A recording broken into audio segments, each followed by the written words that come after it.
Olá a todos, exploradores do desconhecido, e bem-vindos de volta ao nosso canal. Hoje, vamos mergulhar numa história que arrepia até a alma. Um mistério que paira sobre uma pequena cidade há décadas. Apertem os cintos, porque vamos falar sobre a casa abandonada na colina, o lugar de onde ninguém, dizem eles, volta vivo. Imaginem uma silhueta sombria no topo de uma colina, com janelas que parecem olhos vazios, observando a cidade abaixo. Esta é a mansão Blackwood. Construída no final do século XIX por um industrial excêntrico chamado Silas Blackwood, a casa era, na época, um símbolo de prosperidade. Silas vivia lá com a sua esposa, Elara, e os seus 2 filhos. Eles eram a inveja da cidade, conhecidos pelas suas festas luxuosas e pela sua aparente felicidade. Mas como em muitas histórias, a felicidade era apenas uma fachada. A tragédia começou de forma sutil. Pequenos acidentes, sussurros de desentendimentos que ecoavam pelos corredores ornamentados. Depois, numa noite de tempestade em 1928, um incêndio misterioso deflagrou na ala oeste da casa. Elara e os filhos desapareceram sem deixar rastro. Silas, consumido pela dor e pela loucura, tornou-se um recluso. Os habitantes locais diziam que se ouviam gritos vindos da colina. Gritos que não eram apenas de Silas. Ele foi encontrado semanas depois, tendo posto fim à sua própria vida na biblioteca. A nota que deixou continha apenas 3 palavras enigmáticas.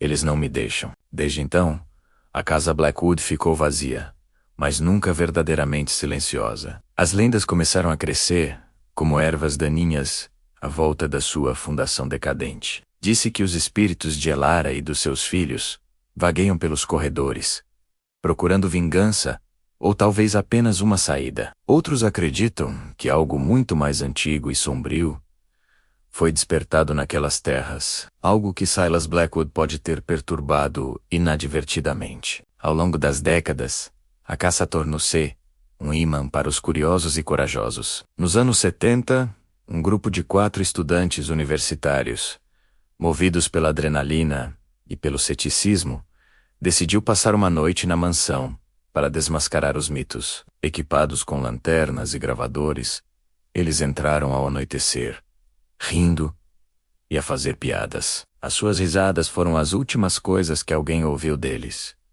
A polícia fez uma busca extensiva. Encontraram um carro deles estacionado no sopé da colina, as portas destrancadas. Dentro da casa encontraram as suas mochilas, as lanternas ainda a funcionar e um gravador. A gravação é o material de que são feitos pesadelos. Começa com as vozes animadas dos estudantes a explorar.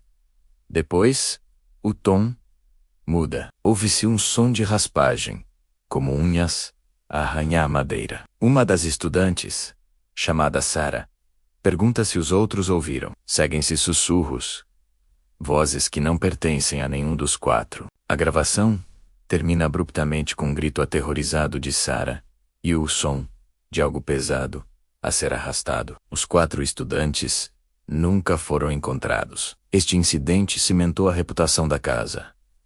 Ninguém mais se atreveu a entrar, oficialmente, mas as histórias continuaram. Pessoas que passavam pela estrada à noite relatavam ver luzes a piscar nas janelas vazias. Outros juravam ter visto figuras pálidas a observa-los do alpendre em ruínas. A casa parecia respirar, viva com uma malevolência própria. Em 1995, uma jornalista de investigação chamada Helena Torres decidiu que era hora de obter respostas. Ela era conhecida pela sua abordagem cética e minuciosa. Helena não acreditava em fantasmas.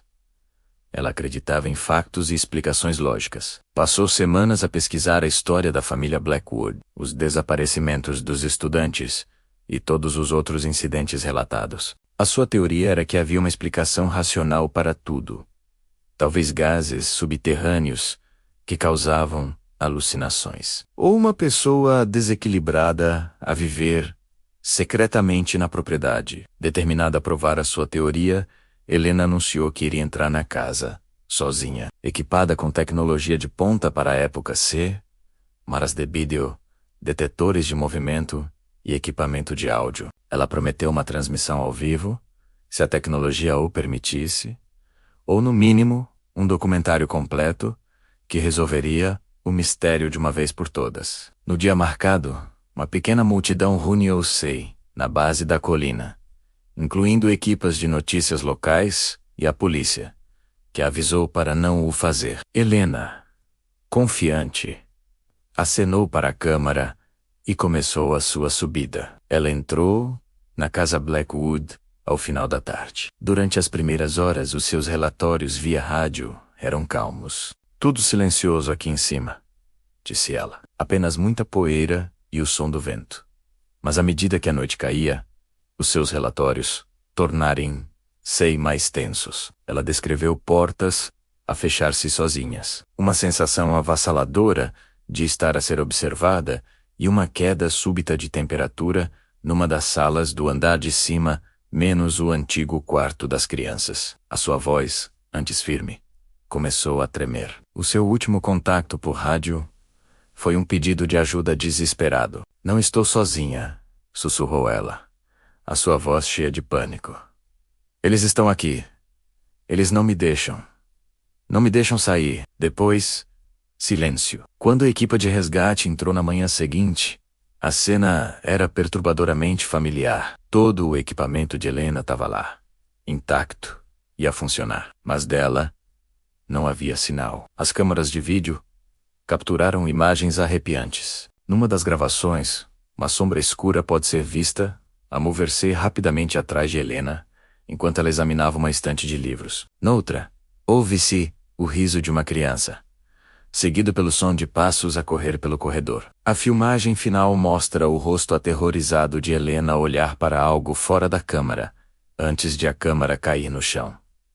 Depois, escuridão. O desaparecimento de Helena Torres foi a gota de água. As autoridades locais selaram a propriedade. Placas de proibida à entrada foram erguidas, e a estrada que leva à colina foi bloqueada. A casa abandonada na colina foi oficialmente declarada demasiado perigosa. Mas a história termina aqui.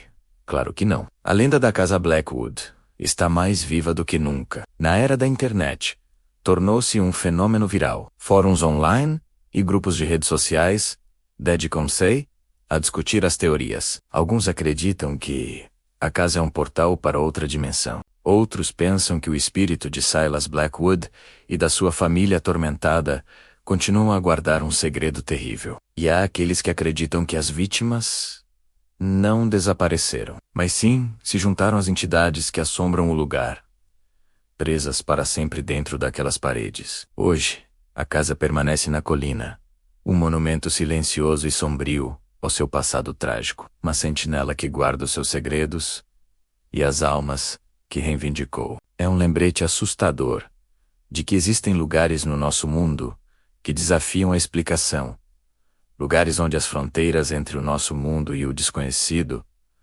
são perigosamente tênues. A pergunta que fica é: o que realmente acontece dentro da casa abandonada na colina?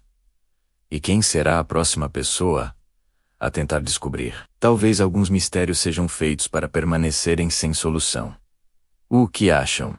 Qual é a vossa teoria sobre a casa Blackwood? Deixem os vossos pensamentos nos comentários abaixo. Adoro ler as vossas perspectivas sobre estes mistérios. Muito obrigado por se juntarem a mim nesta jornada arrepiante. Se gostaram deste mergulho no inexplicável, não se esqueçam de deixar um like, partilhar este vídeo e, o mais importante, subscrever o canal para não perderem as nossas próximas explorações. Cliquem no sininho para serem notificados sempre que um novo vídeo for lançado. Fiquem seguros e até a próxima. Continuem a questionar tudo.